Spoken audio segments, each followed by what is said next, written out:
And welcome back, everybody, to another episode of Benched with Bubba as we continue our team-by-team previews to get you ready for the 2023 fantasy baseball season.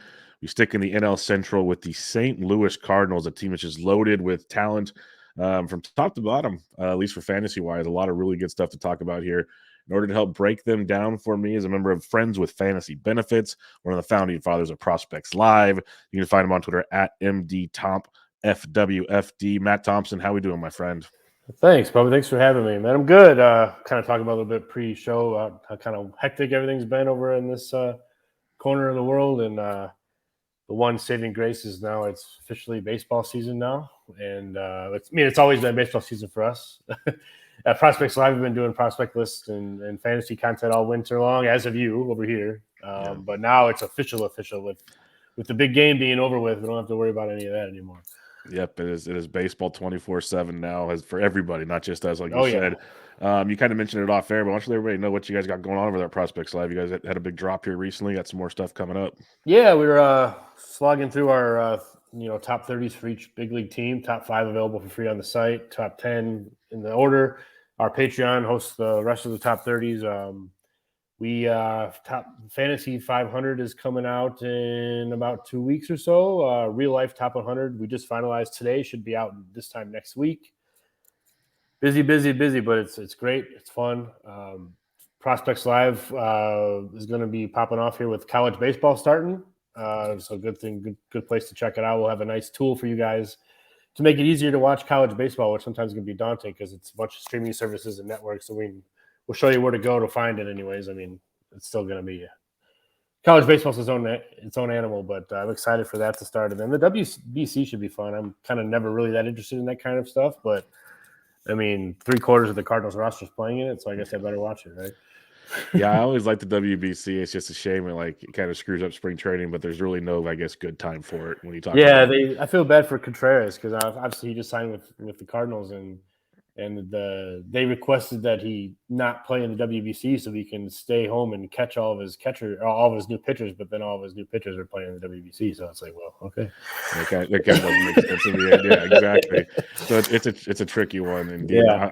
I gotta check out your college jokes. I love watching college and like going and checking out teams around me here where I can, but it's so hard to keep track, like you said, of there's so much going on. And yeah, we'll have a nice tool that should centralize all where the top prospects are at and all of the game times and everything. So you should be able to click on it and take you to the link to the streaming service or the channel or whatever. it's Should pretty be good to sweet. go there. I mean, you got to pay for it. Well, yeah. But you make that choice after you click on the link. It tells you the relevant players to look for, everything. So college baseball watch guide. It'll be fun. To check all that stuff out. Prospects Live always getting better and better. It seems like it's just crazy to see. Trying. I remember when you guys started out to where it is now. It's nuts. It's nuts. It's grown very, very fast. Yeah, it's pretty. I wish awesome. I could say we were prepared for all of it as quickly, but we're doing all right. You guys are doing just fine, I'd say. Who else is doing fine on the St. Louis Cardinals year after year? Usually a playoff team almost every year. So they're always keeping you in it.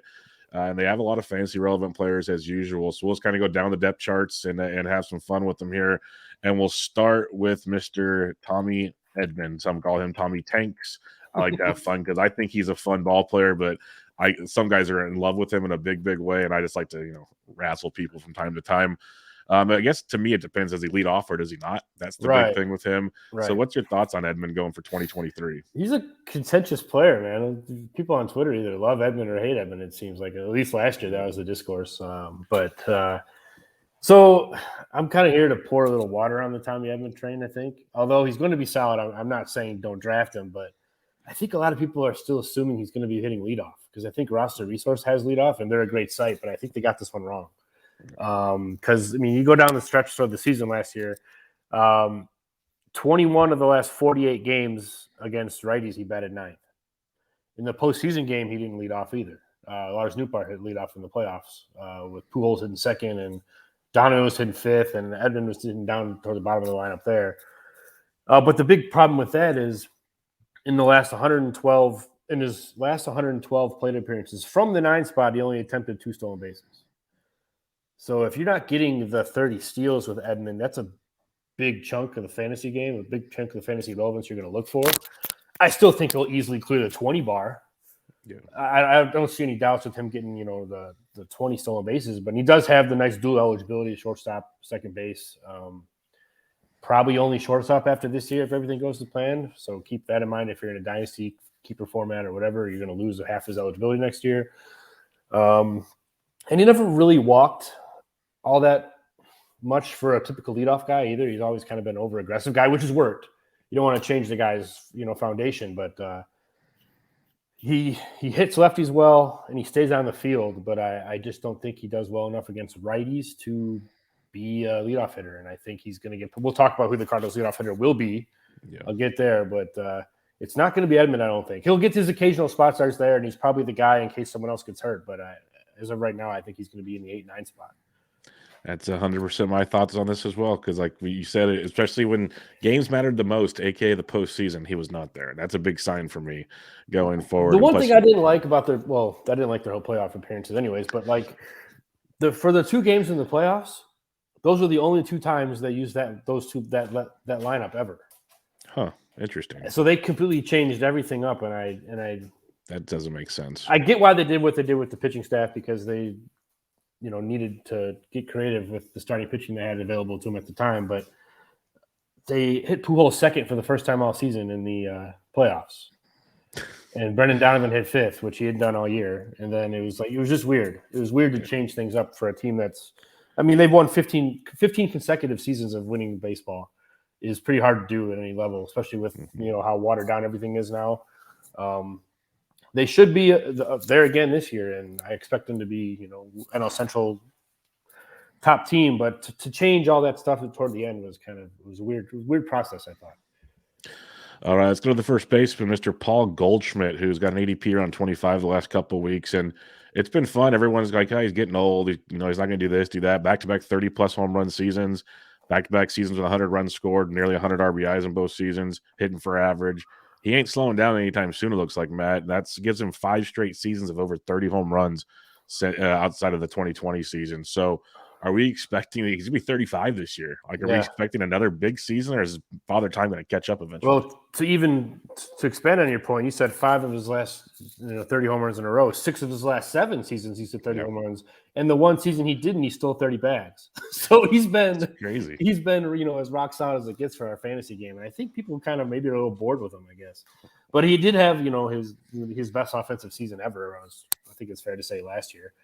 But, he's a rock-solid guy, like you said. Obviously, he won the MVP. I don't expect that to happen again. But high barrel percentage all the time.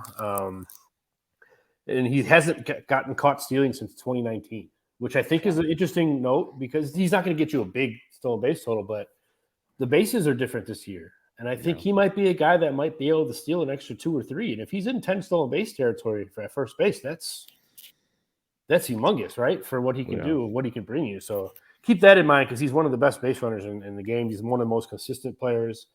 I'm going to go on an old man rant about batted ball data in a second with one of these next guys. But Goldschmidt's rock solid as it gets. Like, don't pay for last year, but pay for the last couple of years before that, and you're still going to be getting value where you're getting them. I like boring and consistent, and Goldie is definitely one of them. It stinks he's up to like an ADP at 25 now, so you're definitely having to pay for it now. But there's still something about that. If you can lock in 30-plus homers, and if he does steal you 10 bags, he hits you nearly 300. Like, that's a tough thing to find these days. I think the big debate's him versus Freeman. I go Goldschmidt, honestly, because I think the stolen base upside. I think it might not happen. Obviously, it's understood, but I think he's the type of guy I think that's going to benefit one of the most from the bigger bases, because he's a good base runner that doesn't run a lot. So maybe this pushes him a little bit. I mean, that's a good point. And that's the type of guy I think can look to pop or something like that. Yeah, looking forward to it. Let's talk Nolan Arenado here. He's got an ADP roughly I just had it 33, 34 right now. Another guy that's boring and consistent, 30-plus home runs year after year, all the way back to 2015. That's the 2020 season. 7 straight 30, 100 years. That's insane what he's putting together. So what's your thoughts here? Because it's even more impressive as I've looked at Arenado throughout this offseason. He keeps lowering his strikeout rate. Yep. Like he seems like he becomes a better hitter as he's gotten older, which you kind of expect. I'm not saying that's crazy to think about. Mm-hmm. But when you think he's kind of hit that limit and then, oh, no, he's out of Coors Field, he can't do it again. No, he keeps doing it. And he's doing it better, it feels like, more efficiently. So what's your thoughts on Arenado? Yeah, some guys are ballpark proof. And I think the last 2 guys we just talked about are in that category. They're such good hitters, Arenado and Goldschmidt, that it doesn't really matter where their offensive park is. I think they're still going to provide value. And Arenado is – elite. You already kind of mentioned it's elite combination of contact and power and durability at the same time. I mean, he's comes to work every day. You expect him to play. Him and Goldschmidt don't miss games, and I mean, it's Arenado's approach is relatively simple. I mean, I wish he was more all fields kind of guy, but he's mastered the pull side power approach, and that's what he does. He knows what he can handle, and he does it. It's fantastic. And although I will say the pull side power was kind of an organizational thing they've drawn to the last couple of years with Jeff Albert as a hitting coach. That was kind of the emphasis they had. Hey, find a pitch you can lift and drive, lift and drive, lift and drive. Sounds simple, right? But it's harder to do in the process. But he's gone to the Mets now. So Pete Alonso might have a monster year if he can get a hold of some sort of philosophy change there. But Arenado is the kind of guy. He's money in the bank. He might have been MVP if it wasn't for Goldschmidt. To be honest, it's 100%. And he's an inner circle Hall. Well, not inner circle. He's a Hall of Famer with how well he plays on the other side of the ball. No question. It's fun to watch him play. I'm spoiled to be a Cardinals fan with Arenado around. Yeah, plus you got him for cheap from the Rockies, so that always works. Hey, they're still paying it. I know that just blows my mind. Like it's just icing on the cake for any Cardinals fan out there. Yeah, but they don't use the extra money, so it is what it is. Yeah, we won't go there. I was going to bring that part of it up, but I love Arenado. Like these are just two boring guys that just get it done. And like I said, I like team boring. I seem to draft a guy like Arenado a lot, especially at third base, where it's kind of volatile as you get farther down the draft board. Predictability is a nice thing. Yeah, I love it. And take your chances later. Take your chances later. Get these guys early. These guys, Goldschmidt and Arenado, allow you to maybe take a shot on one of the guys we're going to talk about next. Like Tyler O'Neill. Yes, who is super volatile. ADP is close to 100. He goes off 34, 15, and 21, 14, 14 last year. So he still got stolen bases, which is a promising thing. Average dropped tremendously, but so did his strikeout rate. So there was a couple things that I have a feeling you're going to break down for us here, at least discuss with Tyler O'Neill that I know people are thinking bounce back this year. And I'm kind of starting to buy it at pick 100, where I think there's something at least a middle ground between 21 and 22. So what's your thoughts on Tyler O'Neill? Yeah, you kind of touched on a little bit of it. The strikeout rate, he made a significant chunk, and he just flat out made more contact last year in his limited time. Quality of contact wasn't typically what it is for him because he was battling some shoulder injuries, and I have a theory that kind of messed with the launch, his natural launch angle kind of stuff, and it kind of jives with the batted ball data from last year because the ground ball percentage was through the roof for him. I think part of the reason why is the shoulder was bothering him. He's always had hamstring issues as well. He went on the DL 3 different times, or the IL 3 different times, missed 60+ days with injuries. He's always had kind of soft tissue kind of stuff. Soft tissue injuries have kind of hampered him throughout his career. He changed. This is what's got me most excited. I know we've all read the best shape of your life crap that everyone talks about, but like he made tangible changes to how he works out and gets in shape for the season, and he's less bulk and more flexibility, which I think for him is massive. Yes. And if you don't know his background, his dad was Mr. Universe from Canada. Literally Mr. Universe, the best bodybuilder in the world kind of thing. Multiple times, I believe. So Tyler O'Neill knows how to. So if someone's going to be well researched on how to bulk up and then slim down the best way to maintain flexibility, I'm assuming his dad knows a lot of things too about lifting or can point him in the direction of someone that does, right? Like so, They're experts, certified experts in that field. So I mean, who are we to question it? But I mean, you look at O'Neill, the approach improved despite his struggles, and it would have been easy for him to go back to his old kind of flailing ways when things weren't working. But he stuck to the program, and hopefully last year's half step back can be this year's 2 steps forward because he put in the work, and hopefully he's improved. If he's the Cardinals' third best player, they're going to win the division by 15 games. Yeah, because he's the key to the puzzle. If we get something close to 21, I'm pumped because that will give the Cardinals so much more, obviously, like you're saying. And you think about it this way, in fantasy wise, we were last year hoping for that the back-to-back success. His ADP was like 45, 50. Now we're getting him close to 100. And I don't think he's far off from that guy we Who's saw. going around him at 100? What other outfielders are in that range? Do you have that Let up me or tell no? you. Don't worry about it if you don't. No, I got it right here. Like right before him is MJ Melendez, Byron Buxton. Ooh, so Buxton O'Neill's a decision.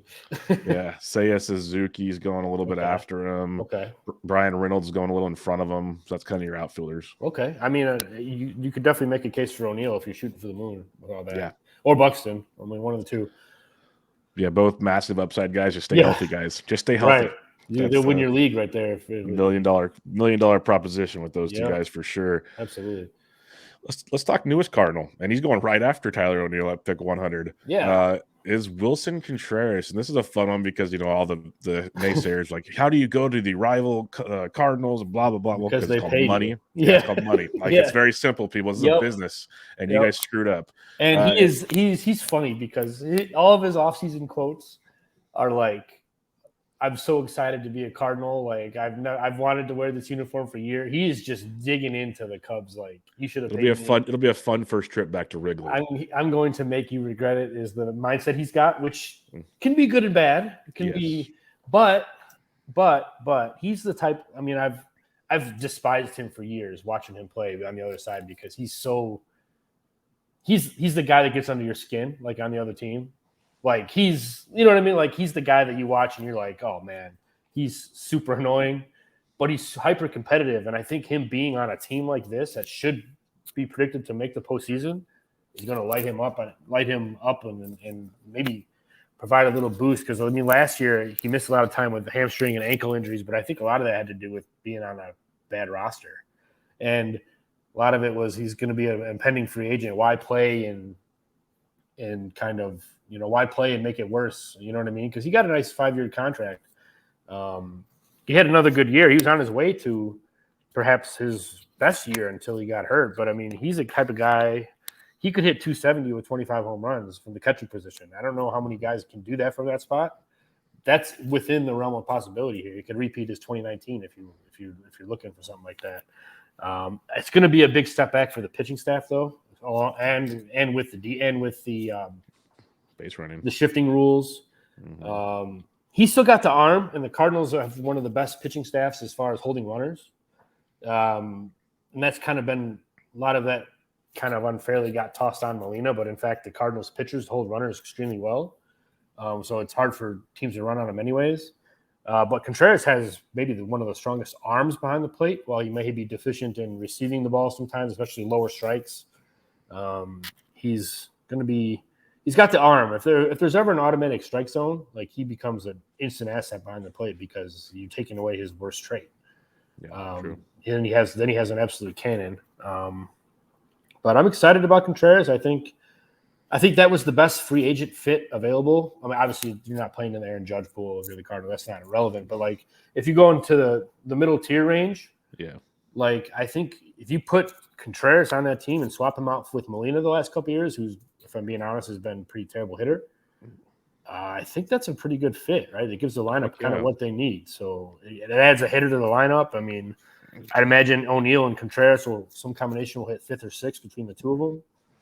And that's a pretty deep lineup in the National League. So yeah, that was definitely the biggest offensive hole, you would say. Yeah, 100%. So to fill it with the guy like Willson Contreras, who's still only 30, he's had 5-year deal. He's still got at least 3 or 4 years in him, if not 5. Like he's free agency very, is very a beast. good. You got to pay for an extra year. Just is how it is. So there's nothing wrong with that. Now, just for fun, this is a question I've had on a lot of.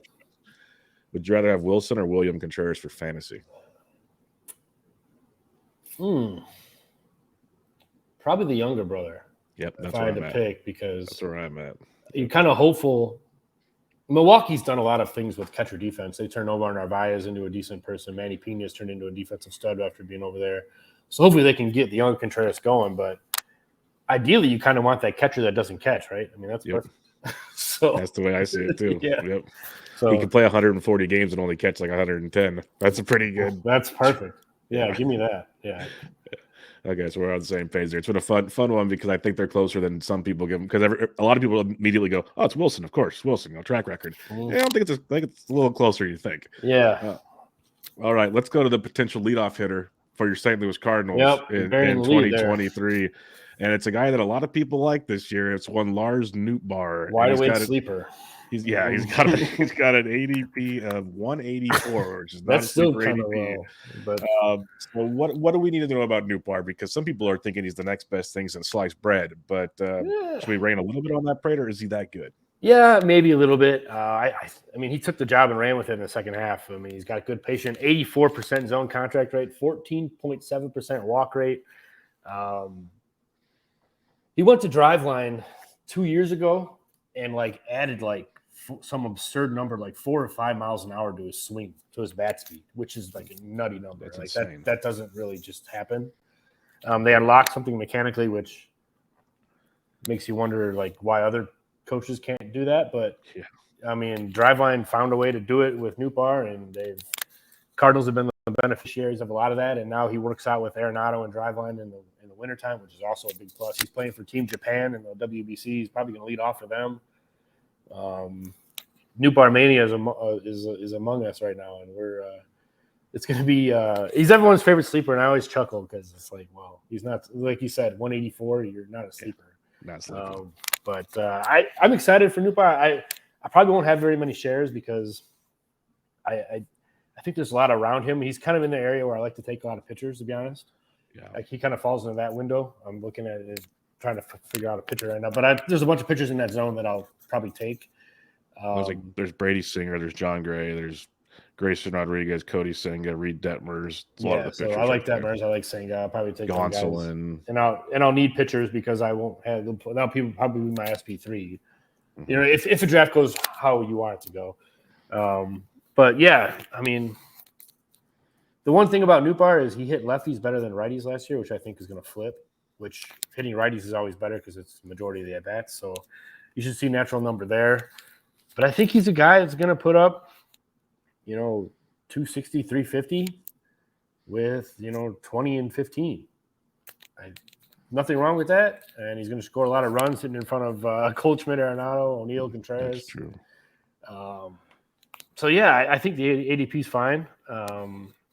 I just probably won't end up with as much Nootbar as I want because I didn't expect the hype to be this crazy, to be honest. But I guess shirtless Driveline videos kind of do that to you.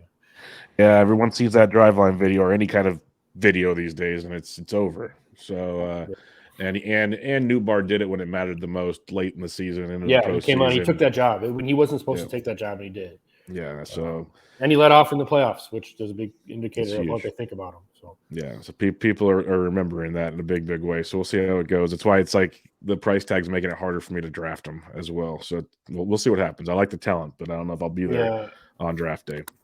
Brendan Donovan, second base, third base, outfield eligible, which is nice. Even ADP first base, if you have that. In the right formats. And shortstop, too, if you have the right format. So ADP around 310.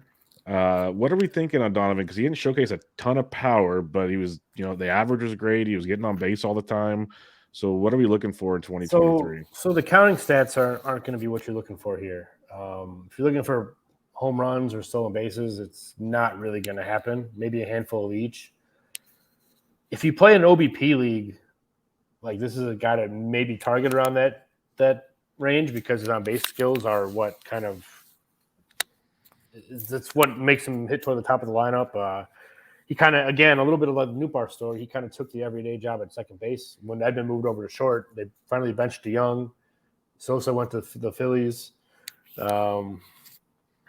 Donovan slid over to second, Edman slid to short, and Donovan gets on base really well. His contact percentage and hard hit rates jumped with more playing time as expected, so that's something to maybe look into. But I just don't know if the upside is there because it's not a stolen base threat and it's not a home run threat. But at ADP 310, I mean,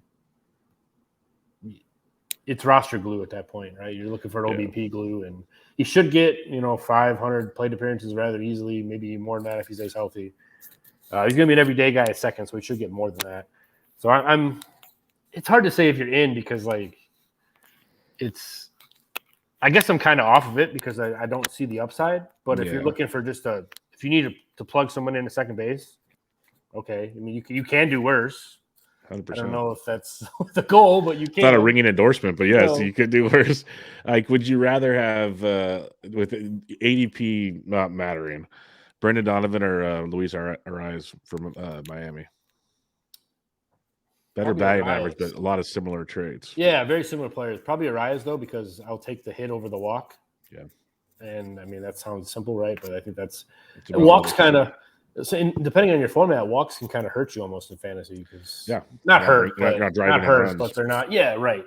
And I think that's – yeah. It's a great point, though, because it doesn't get discussed enough. If people are like, oh, he walks a ton, but that means he's not putting the ball in play and driving guys in. Right, exactly. He's taking a category out right away. 100%. And I know that sounds stupid, right? But you know what I mean. For playing fantasy, it matters. Like, and I don't think we talk about it enough. Yeah. From a real-life standpoint, I'll take Donovan over the two, but that wasn't the question. Yeah, that wasn't the question. So. Exactly. Fantasy? Okay, perfect. Let's talk DH here. This is a guy, and I think some of these next few guys we talk about, there could be a lot of movement throughout the season and playing time and whatnot because, it's the Cardinals and they have options. But Juan Yepez is currently penciled in to play DH. We know the power potential is there with Juan Yepez. His ADP is way past 300 right now. Is he a guy worth taking a look at come draft day? I think so. And he's a sneaky batting average guy. I think he's actually, after watching him playing the minors for so long, he's actually hit over power type. He's just so big and strong that when he barrels the ball, it carries a long way because he's a big dude. Defensively, he reminds me a lot of, remember Jose Martinez, former Cardinal Met? Yep. He's like that. Can't put him anywhere in the field. It's a frying pan on his glove hand. It's not great. No speed, no range, no hands. It's almost kind of crazy to me how someone with such good bat to ball can be so bad at catching the ball, but it's a unique skill set for sure. He's over aggressive hitter. If you're in an OBP league, you're shoving Donovan up, but you're dropping Yepez down. He's not going to put up. If he might hit 250 with a 310 OBP kind of style like that. Like it's not going to be real. He's not up there to walk. He's up there to see a fastball and hit it, and that's what he does. Showed more power, significantly more power against right-handers also. So that kind of throws a little wrench into one of the guys we'll talk about later as far as like DH options because Yepez actually hit right-handers better in the majors than he did lefties last year. The average and on base percentage are damn near identical, but the power was a lot different against righties in his favor. So he's not the traditional. If you believe 1 year of batted ball data in the big league level, he might not be the traditional DH platoon kind of guy. But I like Yepez for what he is. Good first base and outfield eligibility as well, which he probably should maintain for next season too if everything goes the way it should go. But he's a sneaky batting average guy. I like Yepez a lot in that category because everyone talks about the big power, but he's actually a hit over power kind of guy. So I like that about him. Sneaky batting average play for that late. I like that because, I know I'm even guilty of not thinking he's a batting average guy out the gate. I'm thinking power, and this is what he is. And the fact that you can get batting average post 300, we talk about harder and harder to do. So that could be hit nice 260, 270 with every day. That's really good for what you're getting him for. Yeah. So I would definitely – batting average is a thing for him, so that's something to look for. All right, let's go to another guy who it feels like this is one of the jokes I like to make. When I hear about the Lars Nootbar hype, I think immediately of Dylan Carlson with the St. Louis Cardinals. Different players, I obviously know that, but there was a couple of years ago where it was like Carlson's supposed to be the next great outfielder for the Cardinals, and it's kind of been a hiccup from time to time. What are we looking at for Carlson in 2023? So hand up, I was probably driving that bus because I watched Carlson play in the minors, and he was much more confident hitter than he is now. There were some concerns with the quality of contact in the minors, and I kind of played it off because of the numbers he put up, but it's very true. He puts up a lot of his contact quality in the major leagues is – I don't have the list in front of me, but I bet you if you looked at average exit velocity, he's probably in the bottom 10. I'm pretty sure he's down there because the quality of contact isn't good. He pounds the ball on the ground a lot of choppers to the pitcher, to the catcher. Hits lefties okay. He was hurt also, which doesn't help the cause. He battled a lot of injuries. He's a high contact guy when he's right. Just doesn't hit the ball hard. He's thrust into the center field job now with Bader being gone. So if Carlson falters, Nootbar is the backup in center, by the way. So that's another plus for Nootbar is he's one of the few guys on the roster that can play center field. But Carlson's going to be the starting center fielder. He does pretty well out there. But it's almost a lot like Donovan in a way. You're not going to get a lot of homers and steals, and you might get a good batting average floor. He's shown good batting average in the minors, but the big league career so far, he hasn't really even done that. So draft Carlson at your own risk. I'm sorry for if you did last year and listened to me because whoops, but sometimes you get it wrong. And I if I'm in a keeper dynasty, it might be a good window to buy low with the idea that you have him for a while. But for a redraft, I think I'll let someone else deal with it this year. Yeah, and I was with you on Carlson. I remember I wrote an article on him a couple years ago or something. I wrote a baller and stuff. So you weren't alone in that scenario where everything looked good, but some guys just don't. So different. I watched him in the minors, and I'm baffled by what he's become. It's it's almost like a confidence thing. But I mean, hopefully it's something fixable. But we'll see. Some work needs to be done. Last guy I have down here is Nolan Gorman. We know the hype, the power. It's great. He strikes out a million times as well. He's projected to start on the bench this season, but he played a lot at second base and other positions last year. What are we expecting out of him in 2023? Not a lot. You mentioned it though. The power comes with right-handed power. He's a lefty, but power against righties. If he got every at bat against righties, he would probably hit 30 home runs. But that's just not how it works. So he's a platoon power bat, and the second base thing now with no shifting, I'm very skeptical about how much he actually plays second base now, because they kind of hit him a little bit. You can do the shifts and move guys around and all that stuff. You don't have that luxury anymore. We'll see how teams exploit these new rules, but from my understanding is you're not going to be able to move guys around as much as you were, and his lack of range at second base is going to be a big issue. So much so that I almost kind of expect him to be in AAA most of the year because he's got things he needs to work on. You know what I mean? And you're not going to have him up. There's a guy we'll touch on in a second. If you're looking for a part-time, left-handed hitting DH option, we'll get to that guy. But I think Gorman could use him more time in AAA if the game's he needs to find more utility. Either learn how to play the outfield or because the corner, it's unfortunate because there's an easy spot for him. It's first or third base, but both of those are kind of covered on this team. So for him to break in somewhere for batting it to get plate appearances is going to be tough because his defense for a pitch to contact staff that they have isn't great at second base. And now that you can't shift, I'm not expecting much out of Gorman this year, if I'm being honest. I don't even know about long term either because platoon power is kind of the easiest thing to find. Out in the market, you know what I mean? If you're looking for that type of thing. And he might fall into that role. And I'm kind of surprised I was expecting him to get traded this winter, to be honest, but they didn't do it. Yeah, he seemed like a trade him while you still can type guy. But we'll see how it goes. And we'll hit on your guy in the prospect section down below because I think that's no problem. We'll hit for sure. Let's go to the mound. And this is do we have to? This is like such a Cardinals rotation to me when I was typing this up because they just get it. Like you guys just get stuff done. Like you said, when you finish with the winning record so many years, it's very, very, very, very difficult to do in baseball. So like the analysis for these guys is going to be like very similar for all of them, right? Like, I mean, it's like it's the contact, limit the damage. Yeah, right. Don't walk anybody, right? Like that's the game plan, right? Look at Montgomery and Michaelis, Wainwright. Look at their walk rates. They're all, if they're all going right, they're all must start guys at home because of how well they pitch at home. Some guys on the road, you might not want to use them. And there's some value though, I think, in this because I think a lot of this gets overlooked. Like, oh, I don't want that guy. He's 45. Well, who cares? Because for 1 year, it doesn't matter.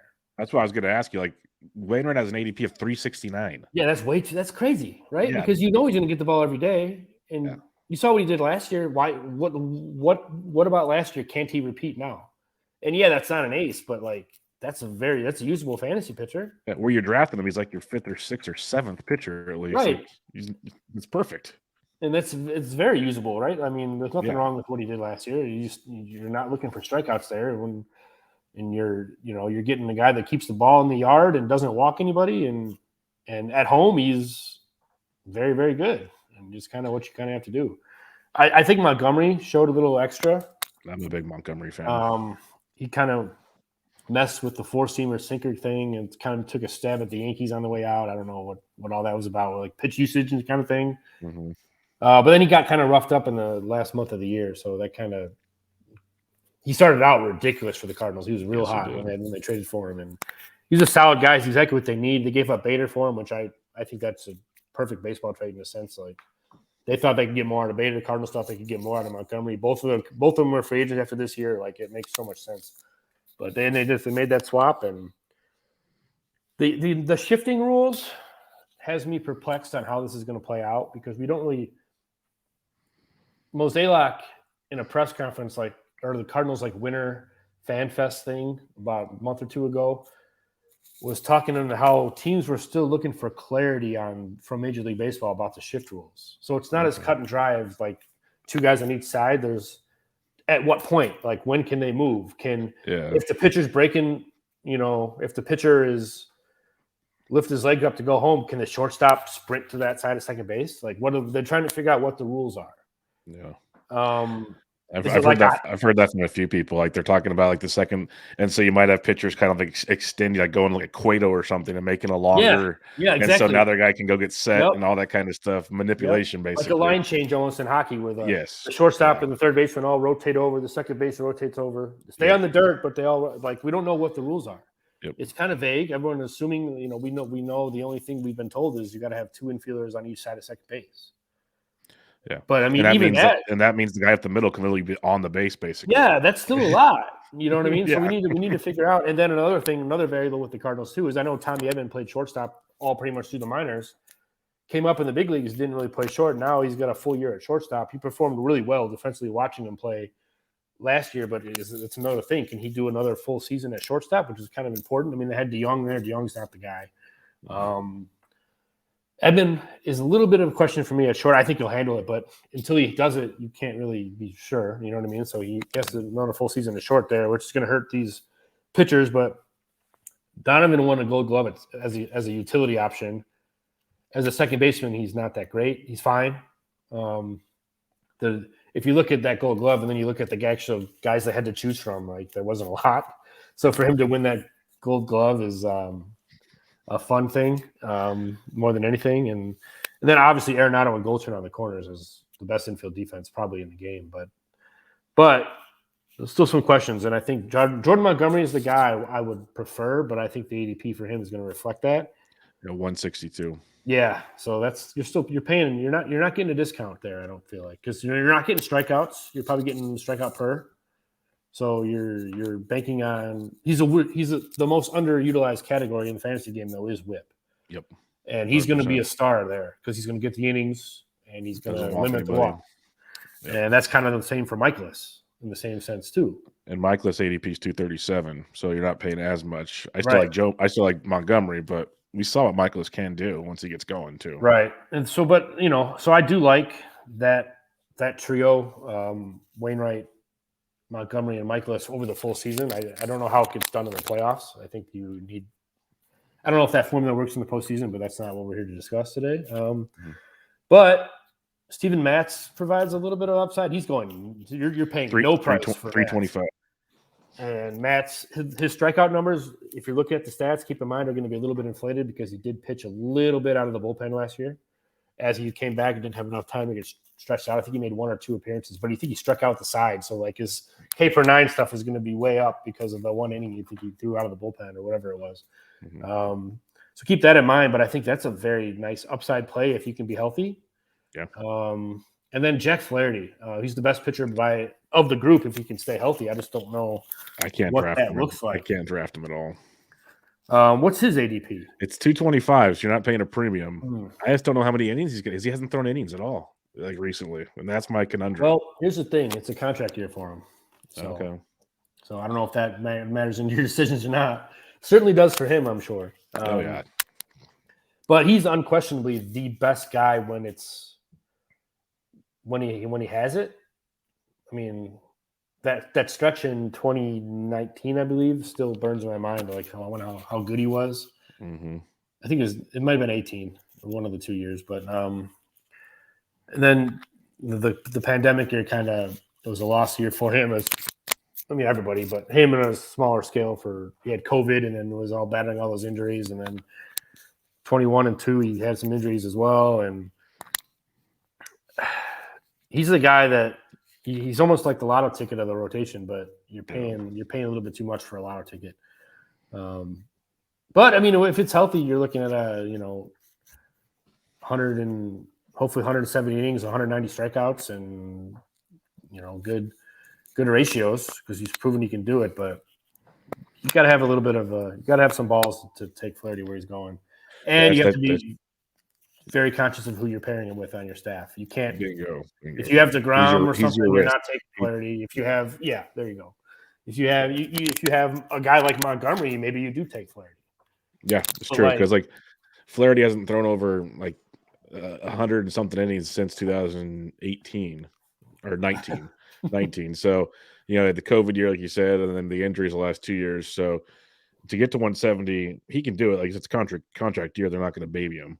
No. But he's got and the velocity's been down the last couple of years. I'm just so torn on what I've seen, and it's because of the injuries. I'm not right. It's stupid. been shoulder stuff, and then I wish But another thing with the Cardinals, which is weird, is Wainwright is going to retire after this year. Montgomery, Michaelis, and Flaherty are all free agents. So 4 of their 5 starters are all free agents coming into next year. So there's a change. You know what I mean? So then you're looking at probably, I would bet one of those guys stays, maybe 2. So they're also kind of competing with each other for that kind of role because Matt's is here. He's got the couple years on his deal, but so it'll be a big year. No Molina is a factor I think we need to pay. I mean, Molina might be overblown because he kind of missed all last year, anyways, most of it. But what he did do a lot. For people this sounds stupid, but like if you don't watch the Cardinals, you don't see what Molina does every day. He literally aligns the infield and the outfield with subtle motions, like you don't see it. If you don't know what you're looking for in a broadcast, just casually watching, you're not going to see what he's doing. But he lines up everybody. So to not have that on the field, I think is going to be a big thing as well. They should have hired him to sit in the dugout and do that. He wants to manage. He'd be a good manager. He would maybe. He's got a temper though that might make him feel a little rough in that dugout too. Might be a little Ozzie Guillen style. But, it can be volatile at times. But no question about knowing the stuff. You know what I mean? He can knows. I mean, he learned not to. This sounds pompous, but like being in this organization for that long, your entire career, you should know a thing or two, right? Like, I mean, Tony La Russa, Dave Duncan, Mike Maddox.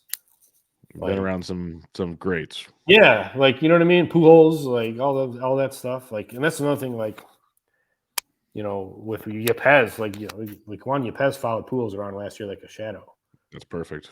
So like that's kind of what you want, right? Like you want young guys like that to gravitate toward guys like that. But let's talk closers real quick here. Ryan Helsley was amazing last year. Velocity went through the roof. Yeah, it's great to see. You still got Gallegos, who's pretty good. Like I've been drafting him late in DC just as a spec option. I think you should. How do you look at this bullpen playing out? I think Helsley is the man for the 9th inning.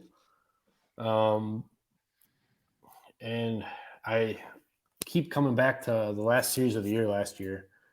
Helsley tried to catch a ball barehanded against the Pirates, second to last game of the year, and messed up his hand. And then he goes out in the playoffs against the Phillies of the first game, and they had the lead in the 9th. I think people forget that. They had the lead in the 9th, and he's trying to pitch through not being able to feel his pitching hand, which I'll never understand. I'll never understand that, why you continue to pitch through that. But so they ended up losing the game, but it is what it is. But I think, there's no reason why to think that would be a long-term thing. And for my money, he's a top 5 closer. I think what you're paying for is what you're getting. The strikeout totals are through the roof. The stuff is nasty.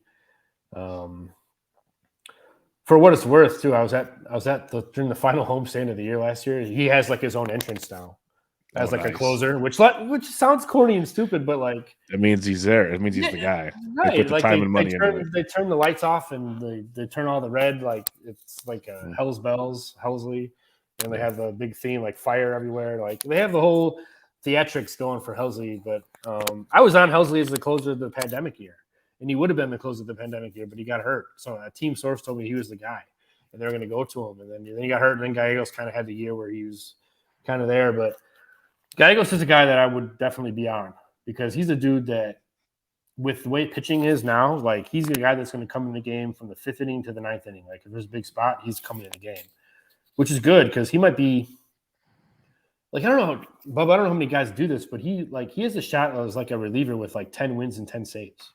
Like, he could do that. Like, because the way they use him, like that would be super valuable. If you can get 10 wins and 10 saves out of a guy, like shit, okay.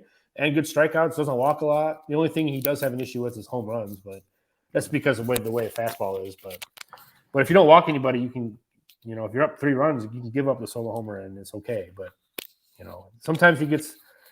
I don't trust him in the do or die situations because I think he's kind of. I don't want to say. I don't. He doesn't have the stones that Helsley has. I'll say that. I'll say that. Well, it's something I always say about when people go, he's got closer stuff. I'm like, does he have it between his ears? Mentality. Yeah. Yeah, does he have it between his ears? Because the closing job is different. And Yep. and if you paid attention like you have, is certain guys finally get that chance and they just are a shell of themselves. Yep. And it's coming back to Gallegos in like the San Diego series and was that 21? He gave up that monster home run to Tatis. Mm-hmm. That's just things he does. And it's just like he hung a slider. He throws a lot of strikes. So people are up there ready to swing. And if you're not getting a fastball and you know it or whatever, you know what I mean? You know how hitters are. Yep. You can isolate a pitch in his zone and you get it. You can go a long way. He doesn't have like overpowering stuff. Keep in mind, he does throw like 95 plus with a good slider and good changeup. But at the same time, like he's hittable. Helsley's got that extra gear where if Helsley's not on his A game, he can still get you because he's got 102 in his back pocket. You know what I mean? Gallegos doesn't have that, so he'll give up the long ball or two. But I think the way they use him, he's the true fireman. Like if there's a situation in the 5th inning, they're taking out Montgomery or something with bases loaded, middle of the lineup up, Gallegos is coming in the game because that's the spot.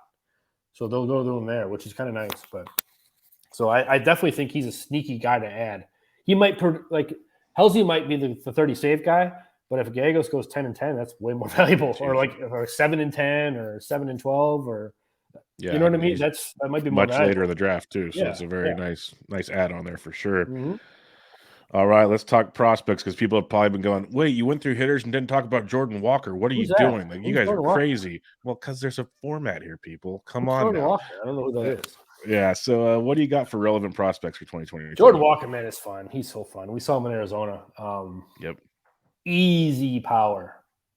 I'm gonna go back and retweet it. So if Bubba gave you guys my Twitter handle, MDTompFWFB.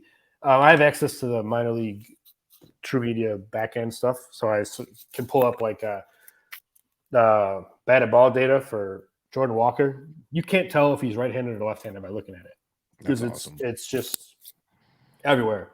Natural, as we saw in Arizona, it's natural power the other way, just because he's so big and his hands are so quick. It just flicks the wrist and it just jumps. I mean, Arizona's a hitter environment, so I'll take that for what it's worth. But I've seen him in Peoria as well. And he's okay defensively. He's got a good arm. Not a third baseman, but it doesn't matter when you have Arenado at third. So Arenado's there for the next 4 years. He's not going anywhere. You have Walker, who looked okay in the outfield Arizona Fall League. I even had some scout tell me that I think he could play center field, which is – I was taken aback by that because of his size, but I mean, it makes sense. Yeah. He runs well enough. But so I do believe he could actually be a true asset in right field. So say, for example, if Carlson falls flat on his face again, or if Nootbar slides to center, you can put Walker in right. Or if Tyler O'Neill misses a good chunk of time, I think you go to Walker too. So I think that's kind of the scenario. I'm not on the train of him starting the season with the big club. I know I think that's realistically could happen.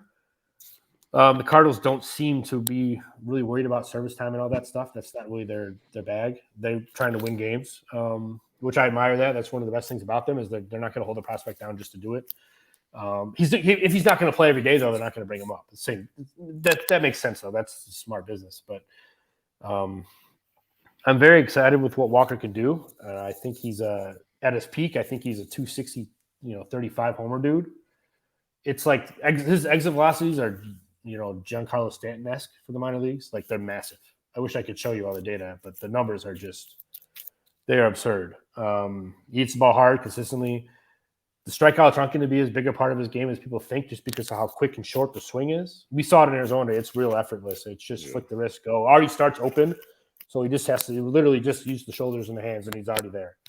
Like, it's enormous strength, enormous batted ball strength. So I know he's probably getting drafted in the top 300. His ADP is 235, and I cannot bring myself to do that. No, you can't do that. That's almost reckless. The only thing, though, is it's going to be hard to quiet that crowd down this spring. because with as much of the Cardinals roster that's going to be playing in WBC, Walker is going to get all the big league at-bats he can handle. Mason Wynn probably will as well. So you're going to see, Edman's going to be gone. Goldschmidt's going to be gone. Arenado's gone.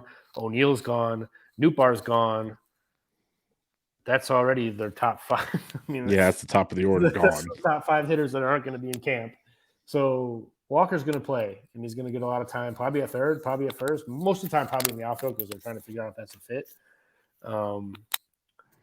I'm a super aggressive on Walker long term, and a little sneak peek at our top 100 that comes out in a week or so. He's going to be number 2 on that list behind Gunnar Henderson. So gives you an idea of where we value him and how we rank him. We have him ahead of Corbin Carroll, which might be controversial, I guess, but I'm sold more long term on Walker's ability to do damage. And I think that's why we have him. And I think Walker's going to steal a lot of bags too. Not a lot, but some. And I think he's the most exciting prospect the Cardinals have had since Oscar Taveras, and that's very exciting. That says a lot. It says a lot for those that remember Oscar Taveras. Yeah. So he's a good fit. And then if you're looking for a sneaky pick, if you're in those draft and holds, and we talked about how Yepez needs a platoon partner for DH, Alec Burleson. My man hit 331 in AAA. He's short, quick stroke. Not a lot of defensive value, but that's not what you're looking for. Who cares? In fantasy, you want the part-time DH. He's a left-hand hitter. He might be able to hit a good average and hit 20 home runs and play no defense, which is the Cardinals special, right? So that's checks all the boxes. So he's a valuable guy there. And then Moises Gomez is on the 40-man. He led the minors in home runs last year. Really? So he had 38 home runs, I believe. But he also struck out a lot. So that's the downside. But he could get a chance as well. If he gets a chance, things went wrong. But he's also on the 40-man. They didn't have to add him there. So they must think enough of him to put him there. So I'm excited to see what that young trio can do. That should be that might be, at the very worst case scenario, that might be the outfield of AAA Memphis with Oscar Mercado working his way in there somewhere. They picked him up on a minor league deal from the Guardians. He's kind of the super insurance policy that can play defense if all else fails. I don't see defense to steal bases, but I wouldn't draft him or anything like that. But yeah, this is pitching side. What do you think about Liberatore? Anything? I'm not a fan personally. Okay. I will throw the caveat out there that he's super young for the level and his age, or young for the level. He was as old as some college draftees last year, and he was pitching in the major leagues. So keep that in mind. I just don't see the upside. I think he's more of a pitch to contact guy, but the command's not quite there yet. He needs a couple more years before he can slide into that spot. And then Gordon Graceffo is also a guy. Above average changeup, above average breaking ball, above average fastball, can touch 101, but I wouldn't do that as a starter. But can touch 101 in short stints. So he might be a dude to track later in the season, but I wouldn't draft either of those two arms that you mentioned. It's more likely just put him in your name, put him in your head to follow along. But the system's strong. The major league team is strong. I expect the Cardinals to win the Central this year, and we'll see what they do. But yeah, there's a move or two away if they're in it to really make some noise. So they might not need to because the way their team's built. You got the big dogs up top, and you got the kind of defenders putting the rest together. So I guess it depends on that rotation. Can the rotation get enough out of the rotation to make it work? Yeah, if you can get 30 starts out of Wainwright, Michaelis, Montgomery, Flaherty's the wild card. Ooh, that'd be huge. And even Matz to an extent. I don't mind Steven Matz. I think he's fine.